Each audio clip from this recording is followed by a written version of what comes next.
আমাদের যারা লোকসভার সংসদ হয়েছে, রাজ্যসভার এমপিরাও আজকে ছিলেন, জেলা প্রেসিডেন্টরাও ছিলেন, চেয়ারম্যানরাও ছিলেন এবং কিছু কয়েকজন খুব এফেক্টিভ অ্যান্ড অ্যাক্টিভ লিডার। আমি আপনাদের কাছে এটাই বলবো, সারা পৃথিবীর বুকে আমি জানি শুনতে পাচ্ছে না, না এটা রাখবো না আমি এখানে, নো নো চান্স, পিচ্ছি বরঞ্চ এটাকে ঘুরিয়ে দাও, ওরা শুনতে পাচ্ছে না, ব্যাস ঠিক আছে।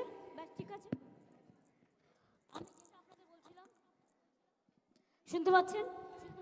আমি যেটা আপনাদের বলছিলাম যে সারা পৃথিবীরটা আমায় খোঁজ নিতে হবে। অনেক ছোট ছোট প্রান্তর তো আছে যেখানে হয়তো শুধু মহিলা পরিচালিতও হতে পারে, কিন্তু ভারতবর্ষের বুকে আমাদের মহিলা ইলেক্টেড সংসদের সংখ্যাটা হচ্ছে 38%। একজন শুধু আমরা লস করেছি, তাকে জোর করে হারানো হয়েছে 2-3 হাজার ভোটে, এবং সেটাও ইলেকশন কমিশনের দয়ায়। 3-4 সিট আমাদের হারানো হয়েছে। যেমন আপনারা যদি মেদিনীপুর পূর্বের রেজাল্ট দেখেন, টোটালটাই লুট করা হয়েছে, টোটালটাই লুট। ডিএম চেঞ্জ করেছে, আইসিগুলো চেঞ্জ করেছে, পুলিশের সেন্ট্রাল ফোর্স দিয়ে টোটালটাই রেড করা হয়েছে। মনে হচ্ছে যেন একটা আইসোলেটেড লুটেরা দ্বীপ তৈরি হয়েছে লুট করবার, টাকা পয়সা থেকে শুরু করে জনগণের ভোট। যাই হোক, একটা কথা আপনারা কেউ কেউ ভুলভাল বলছেন, আমি একটু কারেক্ট করে দিতে চাই। লোকসভা ইলেকশন আর বিধানসভা ইলেকশনের মধ্যে পার্থক্য আছে। 2019 লোকসভা ইলেকশনে আমরা 161টা সিটে অ্যাসেম্বলিতে এগিয়েছিলাম, যদিও it is not comparable because of parliament election something different and assembly election, এটা বাংলার জন্য। আর বিজেপি এগিয়েছিল কিন্তু 121টা সিটে। এবারে অনেক জায়গায় মিথ্যে কথা বলছে বা খাওয়াচ্ছে, এবং আপনারা সেটা গদগদ করে দেখাচ্ছেন, এখনো লজ্জা হয়নি। এবারে 2024 ইলেকশনে 192টা সিটে আমরা এগিয়ে আসি, যেটা আমরা ছিলাম 19-এ 161টা, 64টা না, আমার কাছে আছে 161টা, আমি রেকর্ড ছাড়া বলবো না। আর বিজেপি এগিয়ে আছে মাত্র 90টা, যেটা আগের বারে ছিল 121টা। কাজেই আশা করি সত্যি কথাটা বলবেন, সত্যটা মানুষের কাছে যাতে যায়। আজকের সভায় আমরা প্রথমে মা মাটি মানুষকে ধন্যবাদ জানিয়েছি, যারা আমাদের ভোট দিয়েছেন, যারা দেয়নি সবাইকে।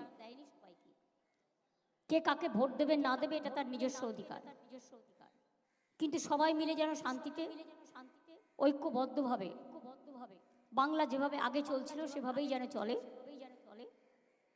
সেই জন্যই মানুষকে ধন্যবাদ জানিয়ে রেজুলেশন নেওয়া হয়েছে।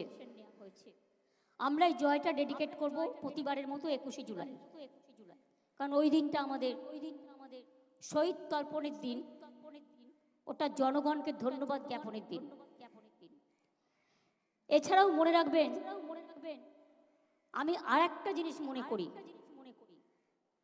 মোদি বাবুর হারটা, এটা কিন্তু আপনারা তো কেউ এক্সপেক্ট করেননি।